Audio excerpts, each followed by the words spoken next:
Bonjour Guillaume Duval, éditorialiste chez Alternative Économique, bonjour. Alors, il y a une petite musique qui revient, une petite chanson, travailler davantage, travailler plus longtemps. On se demande si on ne va pas lever le totem, parce que là on peut véritablement parler de totem, du départ, de l'âge de départ à la retraite. Est-ce qu'on va toucher aux 62 ans? Le MEDEF a récemment proposé de relever progressivement cet âge légal de 62 à 64 ans à partir de 2020. Est-ce que c'est véritablement la clé? Écoutez, honnêtement, je ne crois pas. C'est-à-dire qu'aujourd'hui, la sécurité sociale est en excédent, le régime de retraite est équilibré.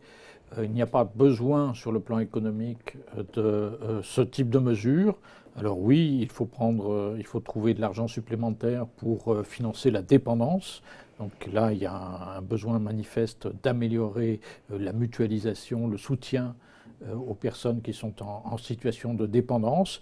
Il faut trouver une dizaine de milliards d'euros. Une dizaine de milliards d'euros, ça a l'air d'être beaucoup, mais en même temps, c'est relativement peu par rapport aux dépenses publiques françaises.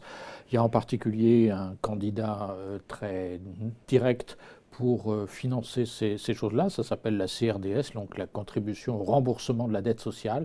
C'est une contribution qui va perdre son objet dans quelques années. Il suffit de la prolonger malgré tout pour affecter ces rentrées à financement de la dépendance, et on a réglé la question.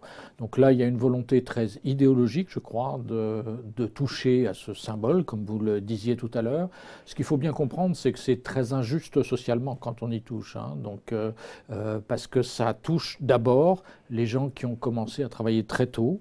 Donc on est dans un système pour l'instant, alors ça changera peut-être demain, mais où il faut faire un certain nombre d'années pour avoir le droit à une retraite complète. Si vous remontez simplement l'âge minimal de départ, ça veut dire que les gens qui ont commencé à 15 ans, à 16 ans, à 18 ans de travailler, ce sont eux qui se font avoir, en gros, parce qu'ils sont obligés de rester plus longtemps, au-delà même de la limite de ce qu'il faudrait pour qu'ils aient une retraite complète. Donc c'est un type de solution qui est particulièrement injuste socialement, notamment vis-à-vis d'eux. Ça veut dire qu'on punirait encore une frange de la population. Mais qui sont souvent les gens qui ont des conditions de travail les plus pénibles et l'espérance de vie la plus courte, en fait. Mais ça veut dire également qu'on va toucher à, là aussi, donc on est véritablement dans l'ordre du symbole, mais alors politiquement, est-ce que c'est le bon calcul? Parce que déjà, Emmanuel Macron s'était engagé à ne pas toucher du tout à cet âge, aux 62 ans. Jean-Paul Delevoye, haut commissaire justement, qui gère la concertation des retraites, a mis dans sa balance la démission. Est-ce que ça aura du poids? On ne sait pas. Mais là aussi, on va se confronter à quelque chose qui est purement idéologique et qui est purement politique, à une confrontation populaire. C'est le risque, effectivement, avec ce type de mesures et ce type de propositions. Mais plus largement, aujourd'hui, tout ce qui va dans le sens d'allonger le temps de travail de ceux qui ont déjà un emploi n'est évidemment pas ce qu'il convient de faire pour le pays. On a encore 10% de chômeurs. Si vous allongez le temps de travail de ceux qui ont déjà un emploi, vous rendez encore la baisse du chômage plus difficile. On laisse en poste des gens et on n'arrive pas à favoriser l'accès à l'emploi d'autres. C'est exactement ce qui s'est passé ces dernières années. Donc le problème qu'on a eu depuis 2008, depuis la crise, c'est notamment que cette crise est intervenue en même temps qu'intervenaient les changements de règles pour les retraites qui ont amené à ce que les gens restent beaucoup plus longtemps sur le marché du travail. Et c'est la raison pour laquelle on n'a pas eu de baisse sensible du chômage ces dernières années. Il y a aujourd'hui 3 fois plus, 1,5 million de personnes de plus de 50 ans qui sont inscrites à Pôle emploi. C'est 3 fois plus qu'avant la crise. C'est principalement les seniors qui ont été les premières victimes de cette crise parce que justement les entreprises ont continué à vouloir se débarrasser, pour dire les choses clairement, des seniors en priorité, alors que justement ils devaient rester plus longtemps sur le marché du travail du fait de ces réformes des retraites. Donc si on veut aggraver encore ce phénomène face auquel les politiques n'ont rien fait depuis 10 ans maintenant, il n'y a qu'à faire ce qui est proposé aujourd'hui, donc continuer à augmenter l'âge minimal de départ en retraite. On créera beaucoup plus de chômeurs, de seniors chômeurs qu'aujourd'hui. aujourd'hui et je ne pense pas que ça serve à résoudre les problèmes du pays. Mais ça veut dire qu'on utilise un raccourci facile et un exercice justement facile quand on met en adéquation, en parallèle avec l'espérance de vie? À l'espérance de vie... En se disant que c'est logique finalement de décaler, vu qu'on reste plus longtemps à la retraite, surtout en France. On verra comment il évolue dans le futur. Hein. On a tendance à extrapoler ce qui s'est passé jusqu'ici. Je ne suis pas sûr qu'avec les conditions environnementales, en particulier la dégradation des conditions environnementales, l'espérance de vie continue à se prolonger dans la même dynamique que jusqu'ici.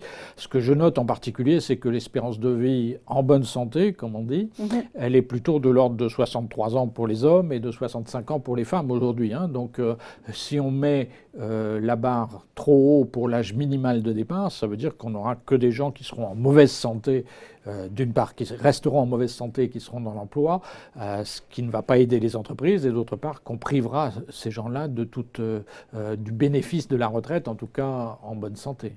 Est-ce qu'il n'y a pas un exercice de pédagogie à faire, justement, en estimant que cet âge, ce totem de 62 ans, finalement, est-ce que ce n'est pas l'arbre qui cache la forêt? Parce qu'en termes d'âge effectif, là, le départ est quand même plus tardif. On est en moyenne à 63,3 ans en excluant les retraites anticipées. Donc, est-ce qu'il n'y a pas cet exercice de pédagogie aussi à faire? Parce que dans les faits, pour avoir à peu près une bonne retraite, du moins à taux plein, il faut attendre plus longtemps. Oui, c'est ce que je vous disais tout à l'heure. Ça ne toucherait en pratique que les gens qui ont commencé à travailler très tôt, et donc ce serait particulièrement injuste parce que les autres partent déjà au-delà de 63 ans.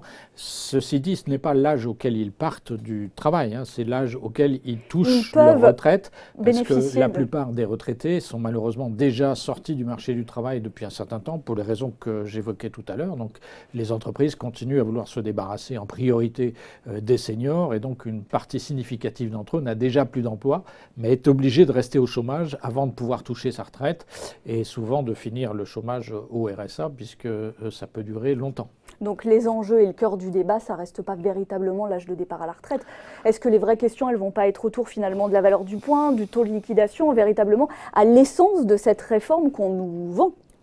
Oui, enfin, il y a beaucoup d'enjeux derrière cette réforme. Il y a un premier enjeu qui est celui de l'étatisation du système. Hein. Donc il s'agit de ramener tout à Bercy, je dirais. Et un système uniforme. D'avoir un système uniforme qui soit géré par Bercy, en gros, et qu'il n'y ait plus d'intervention des partenaires sociaux sur une partie du système, comme c'est le cas aujourd'hui sur les retraites complémentaires.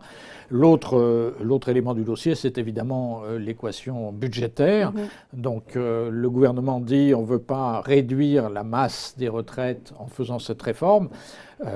Je ne suis pas sûr que ce soit tout à fait vrai, enfin qu'il n'ait pas cette intention, et en tout cas il faudra voir quelle est l'évolution dans le temps de ce volume, hein, parce qu'il y a certainement la volonté, en tout cas du côté de Bercy, des inspecteurs des finances, de serrer la vis dans le futur au volume des retraites, et le risque est non négligeable, il est déjà significatif, mais il est non négligeable dans le futur d'avoir beaucoup plus de retraités pauvres. Une des spécificités de la France, c'est qu'on en a relativement peu aujourd'hui. Ce n'était pas le cas il y a 40 ans, mais aujourd'hui on a très peu de retraités pauvres. Est-ce qu'on ne risque pas d'en fabriquer à nouveau? Les Allemands dépensent aujourd'hui moins que nous pour la retraite, mais ils ont 3 fois plus de retraités pauvres que nous. Est-ce que c'est ça l'objectif? Est-ce qu'on veut aller dans cette direction-là?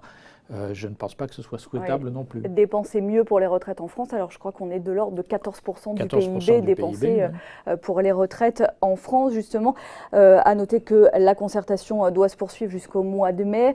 Bon, toutefois, AFO a quitté la concertation, donc on verra ce qu'il en est des discussions et donc les débats autour de se travailler plus longtemps ou travailler davantage. Guillaume Duval, avant de se quitter, je voudrais qu'on s'attarde sur votre ouvrage « Trump, Poutine, Orban, Salvini, le Brexit, une chance pour l'Europe ».